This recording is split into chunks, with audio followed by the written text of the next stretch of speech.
Blessed is a community of spouses. Listen, I'm trying to help my wives out. Some of my wives, possibly some husbands as well. But this is really for the wives. This is kind of like a part 3 to what I've been talking about with emotional abuse. But this is not so much about abuse as it is abandonment. All right. Like I said in one of my videos, you do not sign up to get married and live a life of singleness. You do not sign up for that. You don't plan for that. You don't say, okay, I'm married now. Now I'm going to live life as a single person. You don't say that kind of stuff. That's just not how that goes. But when that day comes, and for some, it comes. For some, you probably never experienced this before.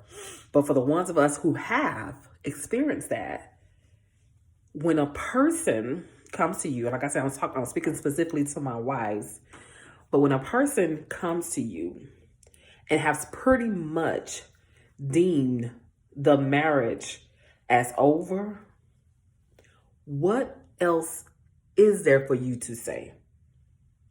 If you've had conversations with them in the past, if you tried to do your due diligence by talking to them, trying to see what it was, examining yourself, did I do anything? Could I contribute to this? And you possibly could have, yes. That's a possibility that you could have contributed to this. But even if that's the case, if that person is no longer willing to hear you out and they have come to a conclusion that I don't want to do this no more. I don't want to be a husband. I don't want to be a family person. I don't want to do married life. I don't want to do this no more. I don't want to be with you. I don't want to live with you. I don't want to continue in this marriage with you, in this relationship. I don't want to do this.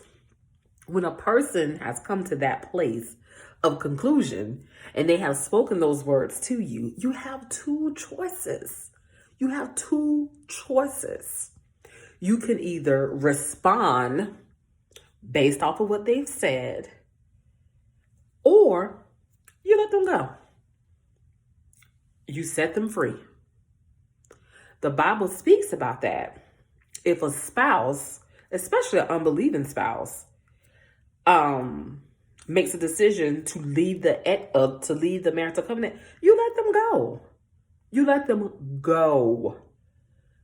That does not mean you go and rush and get a divorce, but that does mean you have to allow that person their right, their will to make their own decision and do what it is that they want to do. You cannot control them with the crying, with the, oh, we've been married for this many years, with the, oh, what about the kids, with the, how can you do me like this?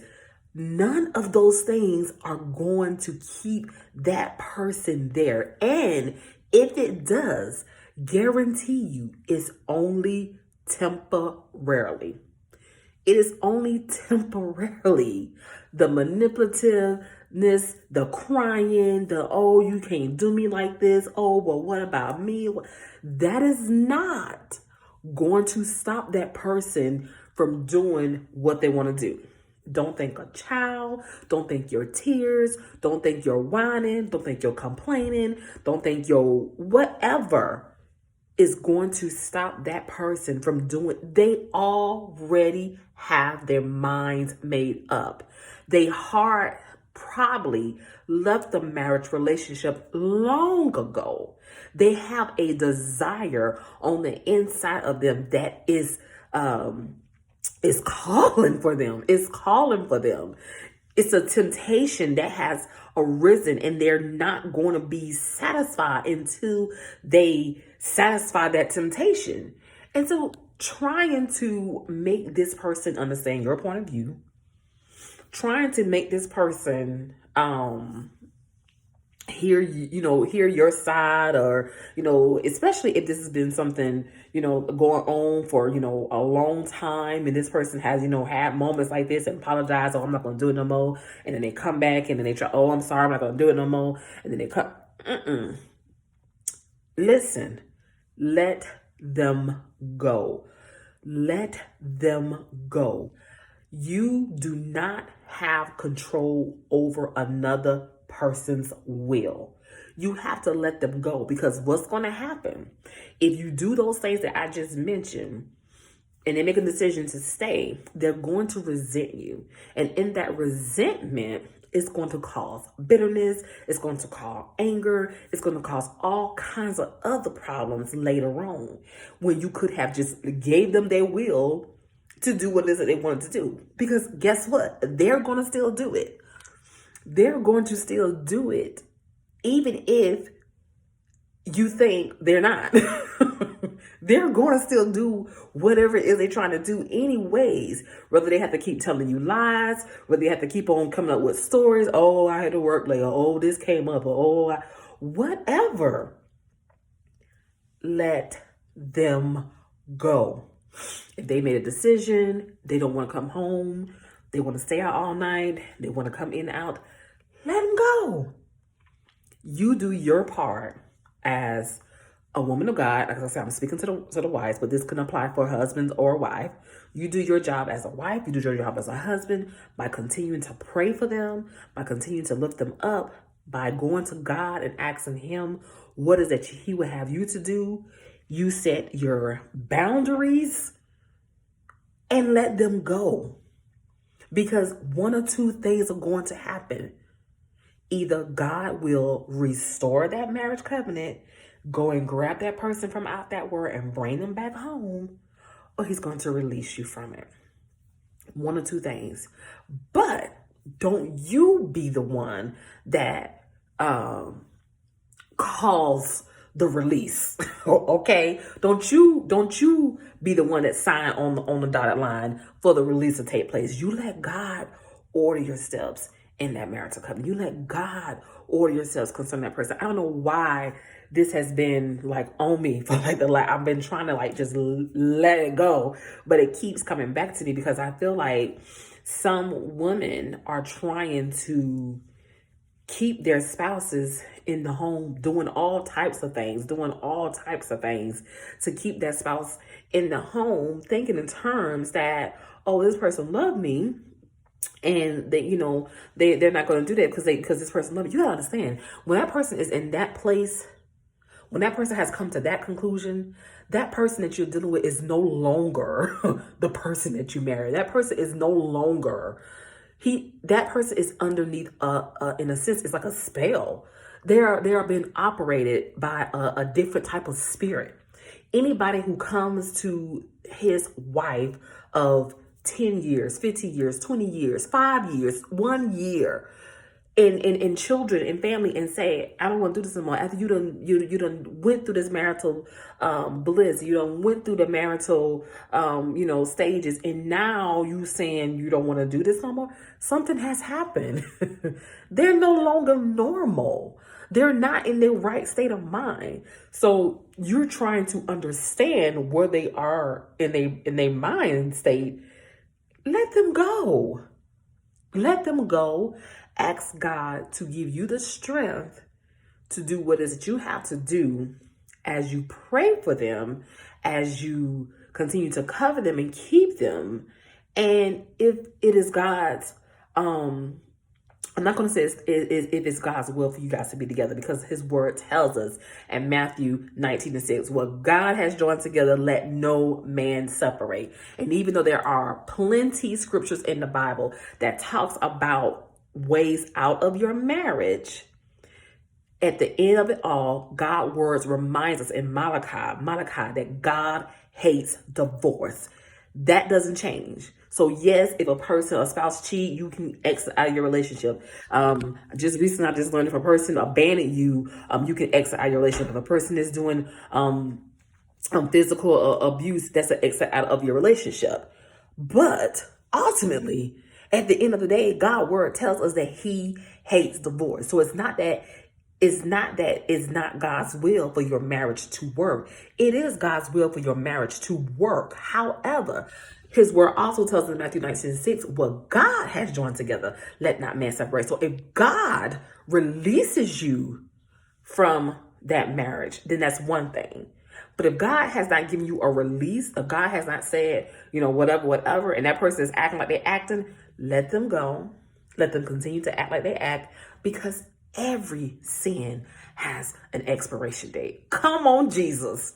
Every sin has an expiration date, and people can run and run and run and run and run till they can't run no more. But guess what? They can't outrun a person of God, a woman of God, a man of God prayers. They can't outrun those prayers. They can't outrun God's word. They can't outrun what God has joined together. They can't outrun that. So I just want to encourage someone on tonight. If you dealing with a silly spouse, and I use the word silly because they're not in their right state of mind right now. They're not in their right state of mind. And if you're dealing with that type of spouse, you have to let them go. You have no control over that person's will. Whether it's them leaving, whether it's them not wanting to be around you, whether it's them staying out and coming back, let that go. Detach yourself from that type of behavior. Set boundaries for yourself. Don't entertain that. You can't entertain. You can't say, oh, you're going to run in, you're going to run out, we're going to sleep together tonight, we're not going to sleep together, you're going to go over here. You can't entertain that foolery. Like, you have now removed,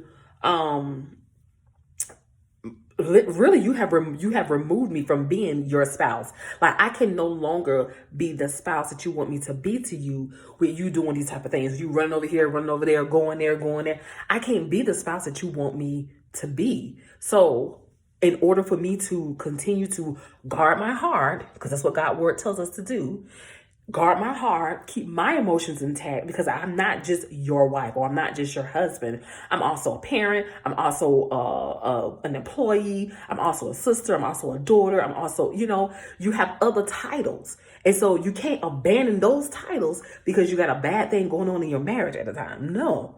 So let that person go. You don't have no control over their will. Let them go in time, in due season, as God allows it, as God grace you. He will bring that person back to their senses, because the Bible talks about that. He will help them come to their senses and return that person back to you when it's time for that person to come back to you. In the meantime, use that time to work on you. Use that time. And that's hard. That's hard. Like, who wants to think about, like, I don't work on me? What you mean work on me? Nobody wants to do that. But I am a strong believer that God allows certain things to happen in our life to do a work in us. If he is allowing this person to be his way towards you, or he's allowing this to happen or whatever, he's allowing, because God sees it, God knows, God hears your prayers, he heard you, he knows that this is painful, he knows that this is hard, but if he's allowing it, God is trying to work something out in you, and you need to be there for that. Don't miss out on that opportunity. Sometimes, man, I got my greatest lessons and learned so much when I was separated from my spouse. So much I learned about just me. And so when my spouse came back, I was like, I am not that person no more.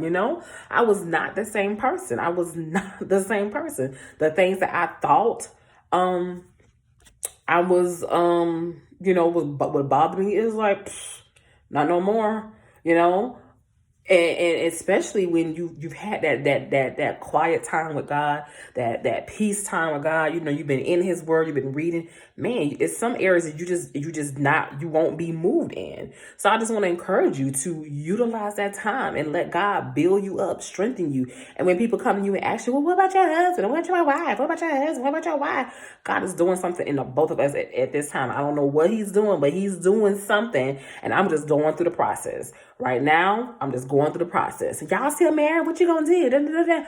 I'm just going through the process. Whatever God says for me to do, that's what I'm gonna do. But right now, God is doing something in both of us. I don't really know what he's doing right now, but I'm just going through the process. Let that person go. Let God do what he's gonna do in you. He will surely do what he's gonna do in that person.